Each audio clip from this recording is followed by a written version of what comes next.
20 years ago, my wife Valerie and I were new to our neighborhood in Burlington, Vermont. We had picked this place to live and to settle, hopefully to start a family, largely because of its reputation for having a strong sense of community. So imagine our dismay when well into our second year, we still really hadn't gotten a chance to meet the neighbors or get to know them.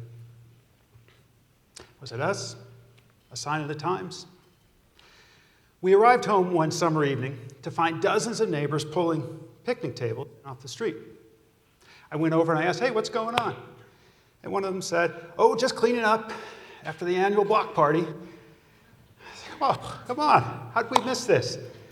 And he said, "Oh, you got to live here for 10 years before you're on the grapevine."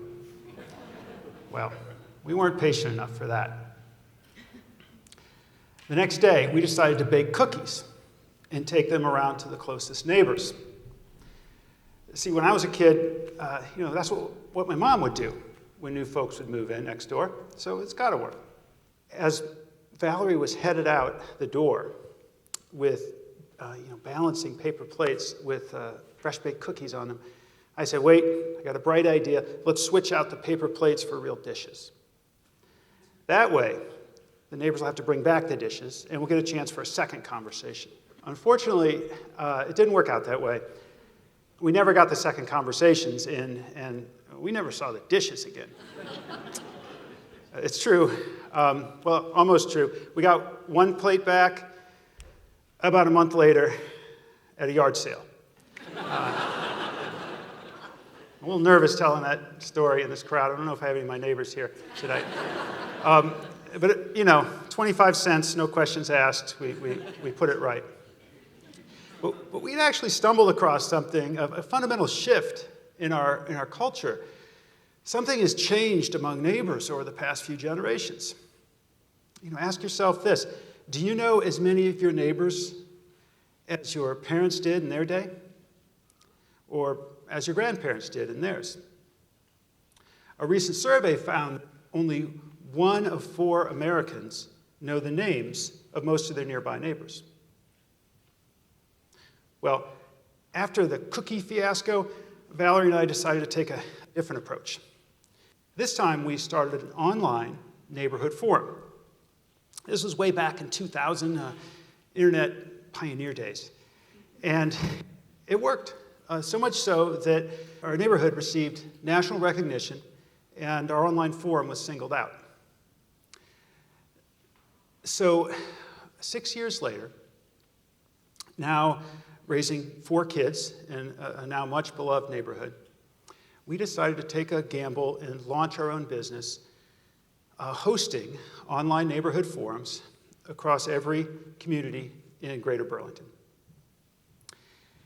FrontPorchForum.com, as we named it, has grown and now serves every locale in the state of Vermont.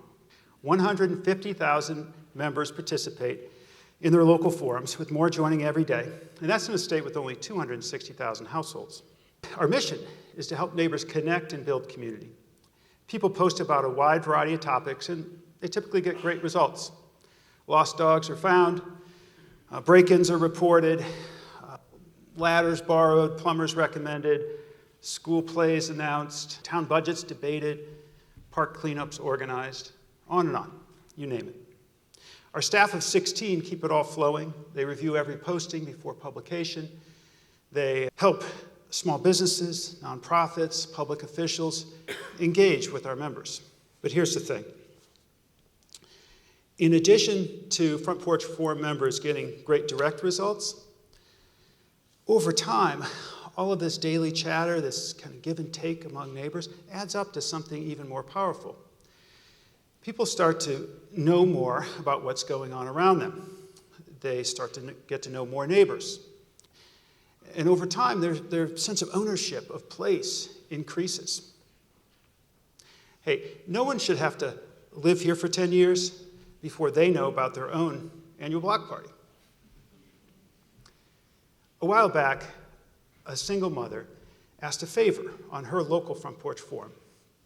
She wrote, "I'm new to the forum. My teenage daughter wants to take a group of girlfriends canoeing for her birthday. but we checked the rental place, and 6 canoes are beyond my budget. My daughter has noticed several canoes in the neighborhood when she walks the dog, and, well, I know we don't really know folks here, but I'm just wondering if anybody would be willing to lend us a canoe. She wasn't hopeful. By the next morning, her inbox was filled with 5 offers. She couldn't believe it. Before she could say anything, her daughter called out, "Mom, look out the front window." Another 4 canoes were already sitting in the yard. Vermonters, right? Later, the mom reflected. She said not only had these generous neighbors saved the day, but they had changed the way she thought of and interacted with her community. Now when she walks the dog, she stops and chats with neighbors like she never had before. But there's more. Later, a different neighbor organized a monthly work party with all his neighbors at the local soup kitchen. He went on to post about it, and he said, "I didn't have a canoe to lend, but I was inspired by what I saw, by the generosity of my neighbors, and I decided to try this other thing." Which leads me to ask, who might his actions inspire next? You see how this works. Recently, the Robert Wood Johnson Foundation funded a study of Front Porch Forum, and it reached a fascinating conclusion. FPF leads to people becoming much better informed about local goings-on and significantly more engaged in their community. Why? Well, they found that witnessing daily acts of neighborliness drives these great results. So to get these benefits, a person need not already live in a super friendly or connected town, or be the person who speaks up all the time. Simply witnessing the people around you, often being neighborly, helps you become much better informed and more involved. I just love this. I love this concept. So we've been at this for, almost 2 decades. And it's gratifying to know that Front Porch Forum has inspired others. Even Silicon Valley giants with billion-dollar data harvesting and screen addiction strategies. But at Front Porch Forum, our approach is to engage our members for 10 minutes a day, and then encourage them to have face-to-face conversations among real neighbors. Given the growing list of threats that communities face, wildfires, hurricanes,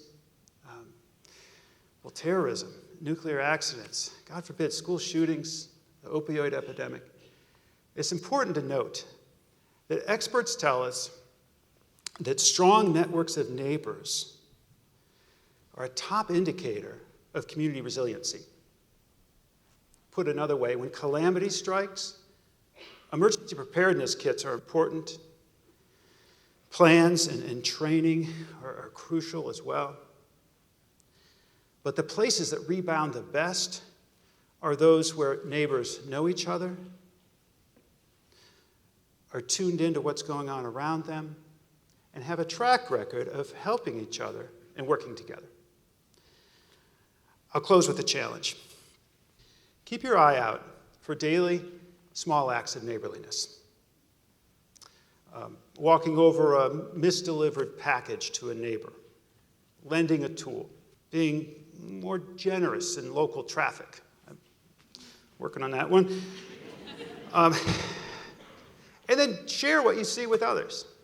If you witness a group of teens helping a stranded motorist out, tell somebody about it. You see a neighbor taking a meal over to a family that just had a baby, well, share that good news. And while you're at it, invigorate your own daily practice of neighborliness. We can all do that. May we all live in communities where neighbors know each other, talk, ask for help, and pitch in. Our futures depend on it. Thank you.